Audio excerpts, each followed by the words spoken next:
Yang ketiga, tidak boleh menggunakan pakaian berjahit. Ini bagi jemaah laki-laki.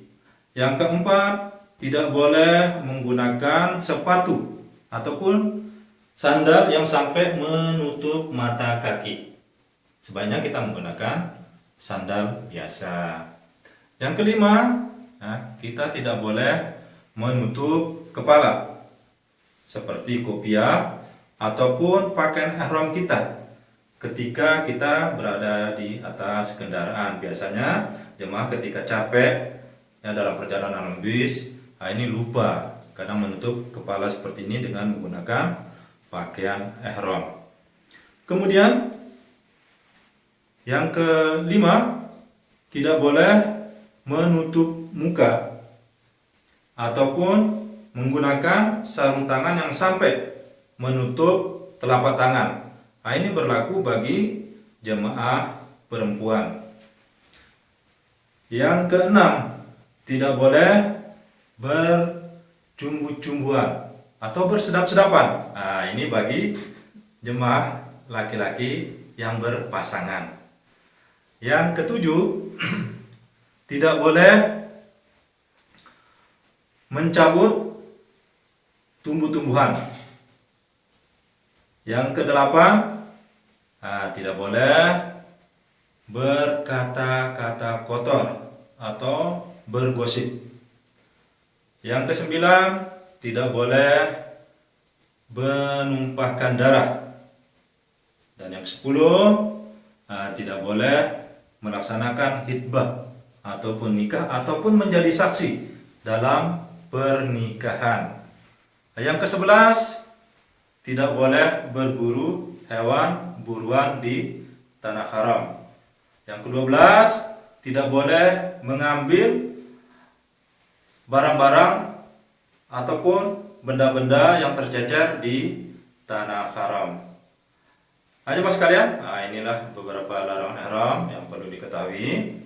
Kemudian jemaah sekalian, sekarang sebelum kita mempraktikkan daripada tata cara menggunakan pakaian ihram yang benar, maka sebelum kita menggunakan pakaian ihram, jemaah sekalian perlu ketahui sebelum kita mandi ihram, yang perlu kita ketahui adalah pertama kita bersihkan dulu ya, kita gunting kuku ya, jari-jari kuku ya, kemudian kaki. Ini perlu kita catut dengan catut kuku.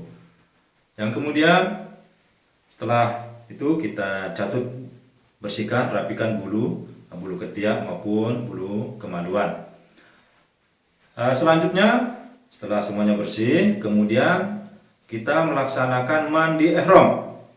Tata cara mandi ihram ini sama dengan tata cara kita mandi jenabah. Setelah bersih, sebelum kita menggunakan pakaian ihram, maka disunahkan kita menggunakan wangi-wangian.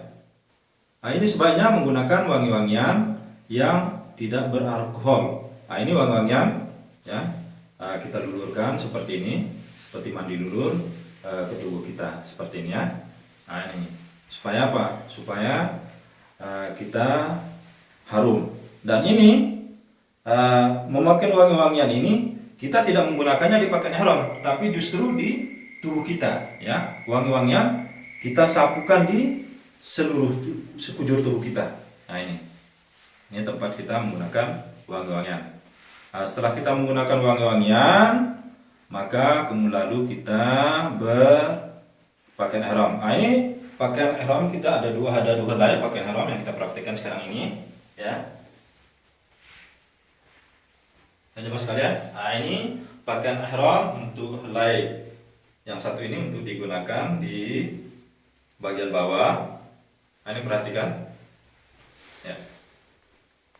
Ini pakaian ihramnya cukup besar.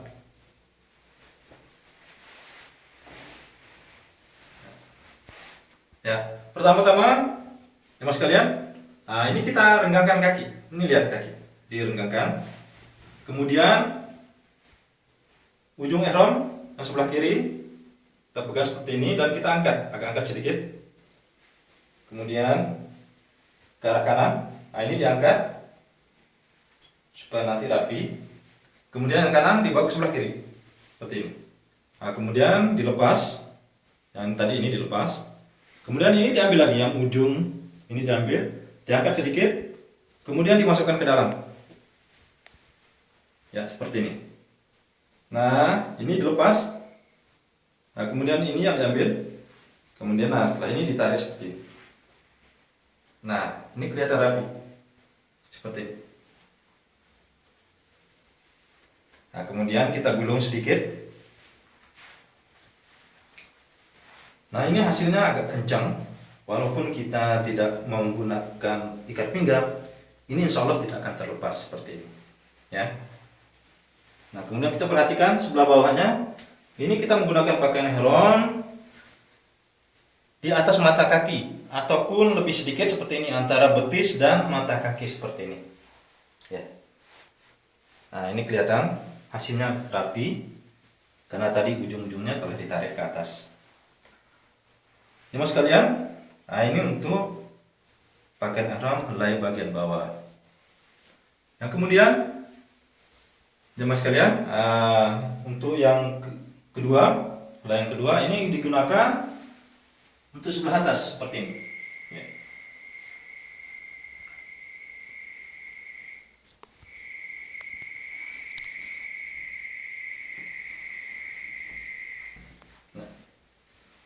Nah, ini cukup kita selendangkan seperti ini, ya.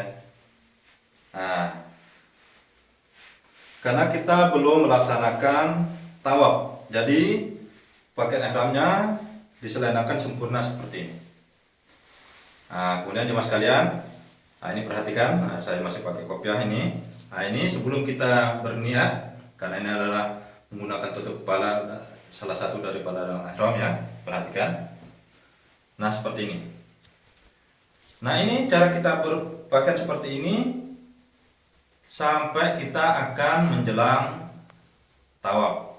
Nah, ketika kita sudah sampai ya di Mekah ataupun kita sudah berada di hotel dan kita akan melaksanakan tawaf. Nah, kemudian pakaian ihram kita rubah posisi seperti ini. Ya. Nah, kita selendangkan ke sebelah bahu kiri. Maaf jemaah sekalian, nah, lihat saya masih pakai pakaian baju, karena kalau saya tidak pakai baju rasanya tidak sopan. Nah, maka untuk prakteknya seperti ini. Nah, kemudian jemaah sekalian, nah ini kenapa kita bahu sebelah kiri tertutup? Karena bahu sebelah kiri ini akan berhadapan dengan Baitullah, dan sebelah kanan ini agak terbuka. Nah, ini dinamakan i'tiba, artinya membuka sebelah bahu sebelah kiri ini, sebelah kanan ini terbuka. Nah, ini dikatakan i'tiba. Nah, jemaah sekalian, setelah cara kita berpakaian seperti ini berlaku sampai kita selesai tawaf. Nah, setelah selesai tawaf, kita akan melaksanakan sholat sunat di belakang makam Ibrahim. Nah, ketika akan melaksanakan sholat sunat 2 rakaat di belakang makam Ibrahim, maka kita kembalikan posisi daripada pakaian ihram kita seperti ini. Nah, ini cara kita berpakaian seperti ini berlaku ketika sholat sunat maupun ketika kita akan sa'i dari bukit Safa dan Marwah sampai kita tahallul, yaitu bercukur. Jemaah sekalian, beginilah tata cara kita menggunakan pakaian ihram. Kemudian saya ulangi sekali lagi ya, untuk lebih jelasnya perlu diperhatikan sekali lagi jemaah sekalian ya. Perhatikan jemaah sekalian tata cara kita menggunakan pakaian ihram ya. Yang pertama, kaki dulu direnggangkan seperti ini ya. Kaki dulu direnggangkan. Nah, kemudian kita ambil ujung ihram seperti ini ya. Kemudian kita tarik ke arah kiri, kanan maksudnya. Kemudian diangkat ke atas sedikit ujung ihram diangkat. Nah, kemudian yang kanan kita bawa ke kiri begini. Nah, kemudian ujung ini, ujung ihram sebelah kiri kita tarik ke atas sedikit lagi. Kemudian kita lipat masuk ke dalam seperti ini ya. Nah, setelah ini kita lepas. Nah, dan ini yang kanan kita ambil dengan tangan kiri. Tangan kanan ini kemudian mengambil yang tengah ini seperti ini. Nah, seperti ini ditarik. Nah, seperti ini. Nah, setelah kita tarik cukup kuat ya. Kemudian kita gulung ke bawah.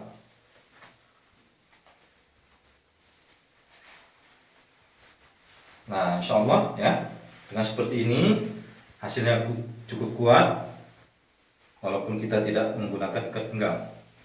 Perhatikan nih mas kalian, ini hasilnya rapi. Jadi ini tidak kelihatan ya, tidak kelihatan sebelah dalam ya, walaupun kita duduk mengangkat seperti ini ya, karena ini sudah cukup rapi ya.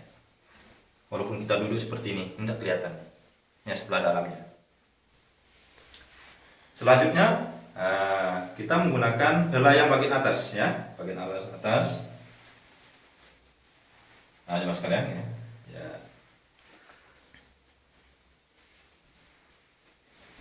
Nah, ini kita selendangkan seperti ini ya. Sebelum kita melaksanakan daripada tawaf, ketika kita pakai ihram dari mikot, maka kita cukup sempurnakan berpakaian ihramnya seperti ini. Nah, seperti orang berselimut seperti ini. Nah, ini nanti posisi pakaian ihram seperti ini kita akan rubah ketika kita akan menjelang tawaf. Nah, ini perhatikan, kita akan merubahnya seperti ini. Yang bahu kanan ini dibuka, yang sebelah kiri ditutup. Nah, ini diselendangkan ke bahu yang sebelah kiri. Mas sekalian, ini kenapa tertutup? Karena ini nanti akan berhadapan dengan Baitullah. Bahu yang sebelah kiri, yang sebelah kanan tidak. Nah, ini terbuka. Nah, ini dikatakan ittiba. Ya. Mas sekalian, ketika kita sudah selesai daripada tawaf, maka kita akan melaksanakan sholat sunat 2 rakaat di belakang makam Ibrahim. Ketika akan menjelang sholat sunat, maka pakaian ihram ini kembali lagi, ya. Kita selendangkan seperti ini, sempurnakan seperti ini, tutup semuanya.